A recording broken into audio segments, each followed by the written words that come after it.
Ladies and gentlemen, boys and germs, children of all ages. So I think I finally got this thing figured out. This is the Matco Jamestown Toolbox Tour. Okay, so I've finally got it all kind of organized, figured out, added some things from the house, added some recent purchases. We're gonna check it out. I'm gonna show you and expose to you what I'm currently running with every single day. And trust me, there's plenty of space. Let's get right into it. So up top, I've got that Matco socket organizer with a laundry list of little Craftsman goodies up here from the Matco magnetic tray.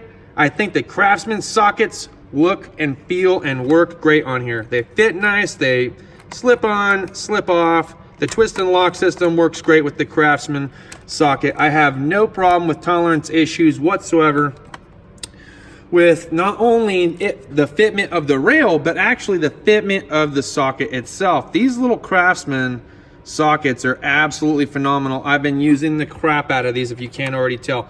Plenty of grease and oil and everything else going on. Really been putting them to the full test.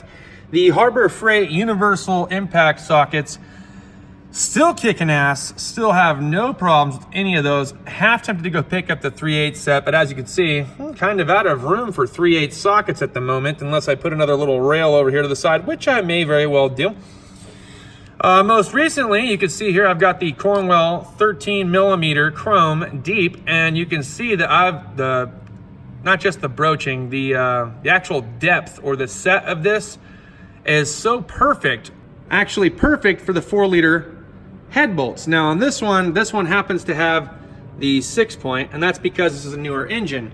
But if we come back over here to a previous engine, which I've already pulled out and swapped, you'll notice that we have the 12-point cylinder head studs, which I've done videos on, but look, it fits over it perfectly where the GP impact sockets did not fit on perfectly. Boom. All right, getting back at it. So some other things that you're gonna see up here, you can see I did not purchase this socket rail for it to be a complete set. I knew going into this that nothing nothing like this style or any other style was ever gonna actually replace or give me as much space as these magnetic rails. Even the Husky one is a pretty decent set, going from 14 all the way up to 19, then jumps 21, 22, 24, 27, and fucking 30 or some shit. Amazing. It holds a lot. I think it's like a 14 row. 1, 2, 3, 4, 5, 6, 7, 8, 9, 10. I'm wrong. 20. So it's 20. So that works out well. This one, 1, 2, 3, 4, 5, 6, 7, 8, 9, 10, 11, 12. So 24. I've got 24 that'll fit there. I don't have that here. I get 14 across the board. So 14 3/8, 14 3/8, 14 1/2 inch, 14 1/2 inch, and the front, I think I go up to 20 or something like that. That's why I'm able to like intermix and do a lot of different things. So I got some of the more important sizes, 8, 10, 11, 12, 13, 14, 15. And then I jump up to a random 9/16 because I needed it one day. Then I got 1/4 inch, 7mm, you know, oddball stuff. Then I got a 10mm swivel, 10mm deep Sunix impact. These Job Smart 1/4 inch extensions are working out great. Got a 3/8 universal Craftsman joint there.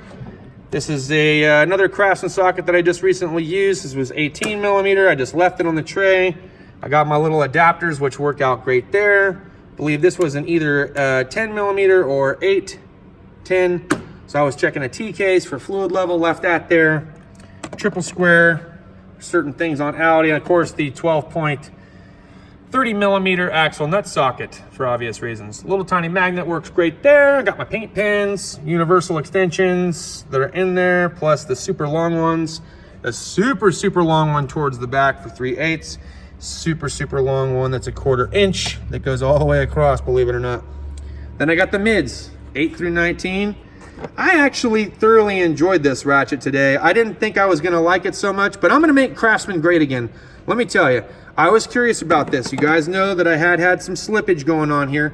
The one thing that I wasn't sure I was gonna like with the Craftsman that I do with the Snap-on is that the handle is actually mostly round for the most part. So using it as a bit driver, fundamentally, it fits great in my hand. like any other bit driver would normally be, or square, right, to the shape. But this being really thin and square, I wasn't quite sure how I felt about this motion with this. I don't know. At first, I just wasn't real sure about it, especially holding it in the store. But I'll tell you what, I think this little gem was 30 bucks from Lowe's, and I absolutely love it, man. I'm telling you guys, I'm going to be bringing Craftsman back. I'm going to take them to the next level. We're going to be using them and abusing them on the day-to-day grind, doing engine repairs, transmission, poles, and everything else. Milwaukee 3/8 cordless, still kicking butt. Super, super long, snap-on flathead. Love it. Love having it. The Cornwell super long trim tool works great. The Matco flat pry bar, super awesome. And then, of course, the full 4-piece snap-on plastic handled pry bar set. Stupid. Now I gotta push it back up. There you go. In here, hot sauce, obviously. Some other things that came off the Jeep that I had duplicates of by switching motors around. Little bungees, you know, a koozie for the pop cans and whatnot. A couple of little these clips I showed you guys about from Harbor Freight that's good for tiny belts. Joey showed me that. Pretty cool little trick. Then this is the tread depth measurement gauge. Forgot what the heck we needed one of these for. It was some kind of coolant hose. We had 2 different sizes. That was a smaller one. Didn't actually need it. Razor blade, snap-on 1/2-inch comfort grip, super long snap-on 1/4-inch comfort grip, the short stubby Matco ratchet fixed head. Now, the reason why I went this route was because I needed it to be a fixed head. I didn't want to pivot. And also I was having problems with the teeth slipping when I really needed the strength behind it. So I figured if I get a fixed head, that'll help. And if I can break it loose at least, then I can always turn it to the angle I need with that. And that's the way I went. Then I picked up this little gem, like I said, so far loving it, putting that in the 1/4-inch ratchet little collection we got going on. Stubby 3/8 flex head, handy little guy to have in here in this little tiny Craftsman box that I got here. I got my little Carlisle bit driver, of course. I love this because it turns into an extension. So if you're gonna get one of these, look for the 1/4-inch adapter part. Some other extensions in here. We got some Duralast universals that I brought to work. The world's smallest snap-on 1/4-inch ratchet. I've got a backup Duralast 1/4-inch ratchet fixed head, a little bit longer handle, also metal for when I need it. The Pittsburgh flex head, again, really loving the design behind this flex head. So it's not a complete universal, but if you can get over this switch mechanism, look, it does the same exact thing. So if I want to turn it loose. Okay, so trust me for a minute. So ignore the switch, but let me get a little extension on here for reference and view. So if I want to loosen something up, ignore the switch. This is tightening, right? The mechanism's the same. Ratchets this way, tightens this way. Now I want to loosen it. Loosens this way, ratchets this way. So same exact motion, different switch. So right here it says off. Let's see. Off is to the left, right? Counterclockwise. It's going counterclockwise. I want it to go on, which we're all used to clockwise. On is clockwise. So again, if you can get over the actual switch itself, the mechanism is the exact same. So far, yeah, loving the Pittsburgh ratchet. Tossed it in the box for now because I just now got everything organized and I really want to beat up this Craftsman one a little bit, put it through the test. But when I was having tooth slippage with this one, I bought this one until I bought this one, and now I've bought this one. So getting a little 1/4-inch crazy here, if you will. And I got my world's oldest extension, True Craft, made in Japan. I still think this has the best knurl ever. 3/8 drive, love having it. The 3/8 snap-on stubby little ratchet, right? So this is great for handy spots. We got some other adapters here, 3/8 to 1/2-inch snap-on. Then I got some Duralast universal johns that are real small for tight spots. And then we got some more Duralast extensions here. This is just my little collection. I got a little Craftsman universal here that I taped up, things like that. All right, let's move on over here real quick before we go to a drawer. I have my Super Duty long 3/8 snap-on. And no, I didn't tape it because the pin was coming out. I actually taped it because it was flexing a little bit too easy for me. and I didn't have time to necessarily look for the right deal to tighten it up. I was like, you know what, I can do that later. Wrap, and then I went about my business and I just never took it off. But you know what, you'll notice electrical tape on things of mine like the universal extensions, not just in 1/4 inch, 3/8, or on the ratchet. This is a trick that I learned a long time ago when I first started off as a lube tech, that these wobble joints, they feel nice at first. As soon as you use them for the first time, they just slop up and they flop everywhere, man. So first thing I've ever done is I just put tape around them. They also prevent the pin from falling out. All right, second ratchet up is gonna be my snap-on curved handle. I really love this style of ratchet. My boss doesn't personally care for it. It is what it is, but I love it. And I loved it so much, I found this cheaper one that's also a flex head, but it's a bit of a locking, almost a locking flex head, to be honest. I know there's no locking capability, but it's got detents, which actually keeps it kind of fixed in one spot, unlike the snap-on one that I have.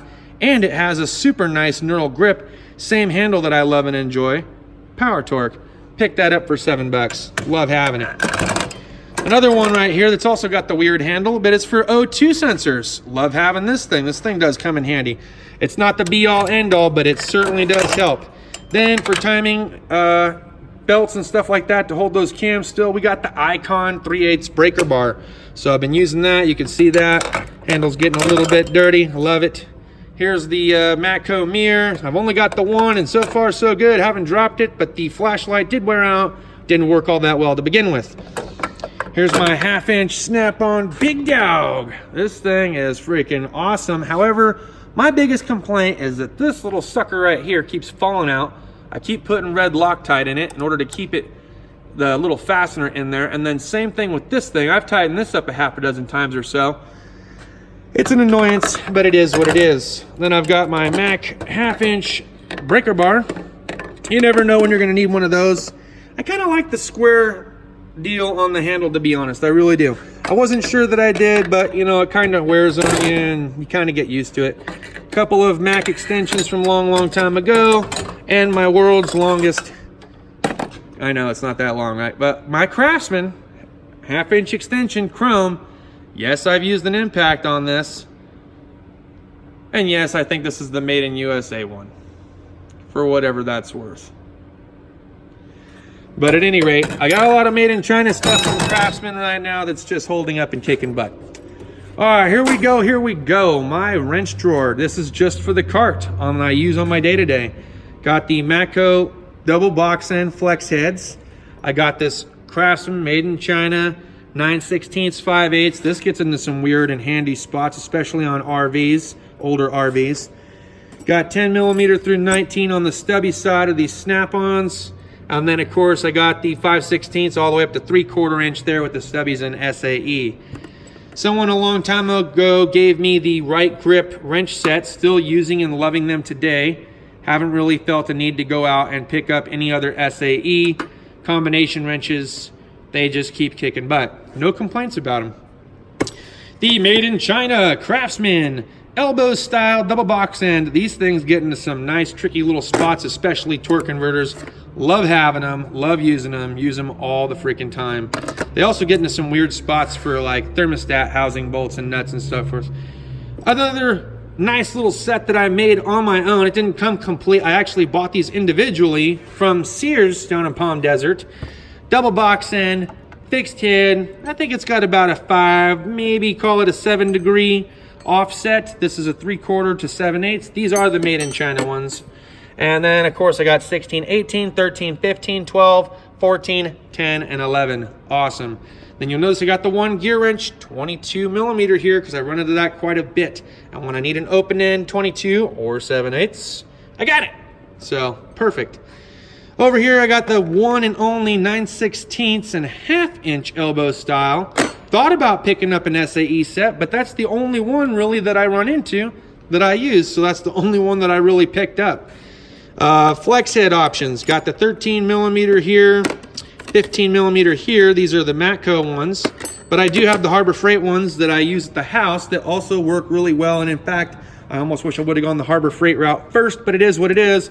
Doesn't mean I lost any love for these. The Matco ones still hold up. Love having them. So I got 12, 14 here, and 10 here.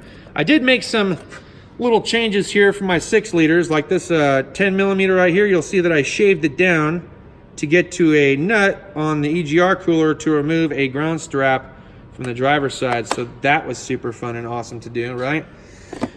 Then I go all the way, this is a gear wrench set that I've had for about 9, going on 10 years now. Haven't had an issue, haven't had to warranty one out. Goes all the way up to 3/4 of an inch. I got this fancy little bit driver here, the 5/16 on one end, 1/4 inch on the other. This actually, you'll notice that I have a T30 that I've shaved down here. This is for the 3/6 cylinder head. There's a trick to doing that to save yourself a lot of time. If I ever run into one again, I'll be sure to share that with you. Then I got a couple of these older made in USA Craftsman stubby flex heads. And once upon a time ago, I needed a 12. And once upon a time ago, I needed a 14 or 13, sorry, 12 and a 13. I think I was working on a Honda and my Chrysler at the time, so I grabbed these two. Haven't seen these in a while, but I still have those two. They're super freaking awesome to have. In fact, I might even just lay them down in here. That way I can see that I have them, because even sometimes I forget if it's not in plain sight. Second drawer, I know it's gonna be a long video, my bad. Channel lock, oil filter, pliers, freaking awesome. The tool-aid wire stripper's awesome. I got these handy bad boys for removing transmission cooler hoses. These things have been nothing shy of awesome. These Van plier scissors have been awesome. They still hold up. In fact, I think it's one of the main things that's held up over the years. I got this long, skinny snap-on flathead. This was a Radiator hook tool that I had to grind flat and smooth out because the tip just kept bending and bending, and you can see it's bending again. It is what it is. Got an OEM trim tool here. The OEM part has worn off. This old Cornwell trim tool. I got these other little Van pliers here. The #1 Phillips #1 flathead snap-on, mainly because the #1 Phillips on the Matco screwdriver side, not so good. First time use, slips, chews the tips up, absolutely sucks. I think that the #1 snap-on is by far the best. Way to go. It's even got little teeth incorporated down in here. Love having it, that's why I got it. Fuel disconnects, the Blue Point multi cutoff tool, but like I showed you guys, you could save half the cost by buying it from Sears because Craftsman sells one too. My first snap-on screwdriver that I ever bought some 10 years back, I still have it. I don't know what I ever did with the black #3 that I had, but I still got it. These are some Cornwell crimping tools, wire strip tools. There's the Van plier, needle nose. They're pretty good for certain things, I'm not gonna lie. I do like using them. We've used them a handful of times. I mean, over the years. They do bite, they do tend to pull out some random stuff that I couldn't otherwise get. My dislikes about it would be the flat bill, and then right here at the end, you'll see a lot of flex down at the end. I was half tempted to cut the nubs off at the end, but sometimes it helps the little leverage, but for the most part, yeah, that flex at the end, not my most favorite, but you know what? They do help out with some tricky stuff, not gonna lie. Cornwell Radiator hose clamps, these things have been nothing shy of awesome. Absolutely love having them. There's a part number in case you guys were interested, you can pause it. The Mac pliers set that I picked up a while back from our boy Harley Adam, still holding up, still kicking butt. Don't need to cover every single piece. Then I got these rebranded Knipex Mac 45-degree needle nose, the Matco hose pliers and Matco needle nose, and then I got these Craftsman Homeowner Edition duck bills that I've had for about 10 years. Everyone told me they would never last. You know what? I've never had a handle pull off. I've never had any other issues with them. When they bite, and when they don't bite, well, at least you got them from some other weird stuff, especially those little tiny hose clamps. Then I got these hose pinch-off pliers that we got from Matco. Loved them so much, bought 4 of them. I got 2 here on the ready, 2 on standby in the main toolbox. And the Monster Knipex rebranded Viper, or whatever you want to call them. I don't give a shit, you know. But they're really cool. I like having them. I use them a lot. All right, kind of like the busted nut drawer. Got some big hammers here. Look at a 4-pound Irwin Maul hammer. Got the Hyper Tough. Believe this is a 3-pound or 4-pound as well. I like it because it's a little bit smaller and you can get it into tighter spots. Then I got the brass hammer from Snap-on. This is the trusty Kulik or rebranded Cornwell hammer. I like the double flat feature, okay? I've never run into a spot in automotive where I ever needed a ball peen. I know that there are certain people that do like using a ball peen. I personally like using the square. I could see if you're doing a lot of body work, a ball peen would be freaking awesome. But if you're not doing a lot of body work and you're a nuts and bolts guy, you're gonna want a flat side. So until the day I ever run into something where I need a ball peen, I'll get one. For the meantime, I'm happy with that hammer choice. I did get a little tiny Matco soft dead blow. I had this at the house for a long time. Recently decided to bring it to work, and I've already used it about a half a dozen times since I brought it to work in the last couple days. I have been using this Performance Tool one, and it still holds up. Haven't had any issues with it. Got this Blue Point brake caliper retractor tool, freaking awesome. These super long tongue and groove channel lock pliers, freaking awesome. If you guys haven't gotten any of these, be sure to go down. I know it says Great Neck on this one, but I know that Pittsburgh sells this exact same one. I'm telling you, these things are freaking awesome with the orange button. There's a seal puller, my boss's gloves. I got these really bendy hooks from Matco. They're pretty awesome. You know, only reason why I got them is because I got sick and tired of cutting up hangers and putting hangers in here, and then when I got mad that the hangers were in my way, I'd throw them in the trash. And these things actually bend and conform to just about everything, so just don't forget that you got them. Then I got this punch and chisel set, which is pretty awesome. Snap-on, I've had that for about 10 years. Don't use the handle as much as you'd think I did. Then I got these lady slippers, or the lady fingers, or whatever you want to call it. It's nice for aligning stuff. We got to be honest, got those from Harbor Freight. Absolutely love them. Here's my Mac torque wrench. So I was a little bit incorrect on the switching side about how the switch was on the Mac one. We'll talk about that in another video when I do the side-by-side with the Icon. For now, let's move on to the next drawer. Oh, the ratchet strap. That's for transmission pulls, and I got that from Harbor Freight for $5. Kicks butt. All right, so I think I've pretty much got this drawer kind of figured out as my cordless / air tool drawer.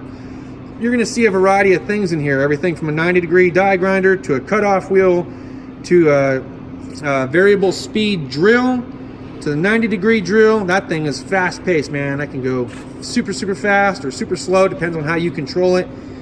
I got the I still have the air ratchet made by SP Air, sealed head design. Love that feature for tight spots. However, since I got the sealed head design Milwaukee, I don't use that one as often as I used to. It's been about 2 or 3 years now that I haven't really used it. I think I used it once for shits and giggles about 3 weeks ago, just to see if it still worked. And I got the Snap-on 3/8, the Matco 1/2 inch, Milwaukee 1/2 inch. My only complaint about the Milwaukee is this battery slop. Sometimes it disconnects from the contact. I heard a zip tie or some tape would help, but I don't think you should have to do that to your tools. Maybe it wasn't meant for automotive use. I don't know. Then I got the Matco hex bit driver, which also has come in handy, an Ear Pro, and a Matco tire gauge. Okay, next drawer, not so fun, but I got the valve spring compressor. That's from Matco, and I did decide to keep my Allens after all. Brought them to work. The T-handle Allens, don't use them here, okay? I just never used them here, but I couldn't see letting them go, and when I get a dirt bike or I decide to work on the motorcycle, I know that I'm gonna want them, so I keep them here just because. Funyuns are fun. All right, last drawer here. Hang on one second. Sorry about that. Okay, last drawer, 75-piece Matco tap and die kit. Brought it to work, absolutely phenomenal. And then of course you guys know about this Ewick. This is for the VW when I did the timing belt and the water pump. So I bought this entire kit online. Absolutely freaking awesome with how many pieces it comes with. Nice soft case. Really couldn't beat the deal, man. I mean, it would have cost me more than this kit if I would have bought them individually and then just took a guess at it. Coolant compressor tester. That's from Cornwell. Absolutely love it. And then of course the Matco Venturi bleeder. Use the hell out of this thing. Don't want to open it, but you guys know, you've seen that. If you haven't, try to watch the videos that I've done in the past about it. Measuring cup for obvious reasons.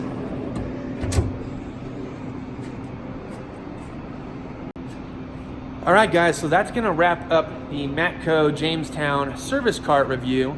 I wanted to do more in-depth, more involved video, show you guys that look, I've been bringing stuff from home here to work, filling up my service cart, filling up my toolbox, because I'm thinking about selling my other toolbox, the Cornwall one. I'm actually thinking about selling a handful of other things at home just to kind of clear the garage up a little bit and give us more income to check out new technology, purchase new things. It's not like this channel's sponsored, so the only way that we're gonna be able to try out new stuff is to get rid of some of the older stuff, come up with enough money to buy new stuff. So I'm hoping that either my scan tool or toolbox sells, maybe a handful of other things, clear some stuff up, and then in with the new, baby. Out with the old, in with the new. So that's what's going on. All right, stay tuned, because the next video is probably gonna be the Harbor Freight Toolbox Tour, which I wanted to give you guys the update and how that's going.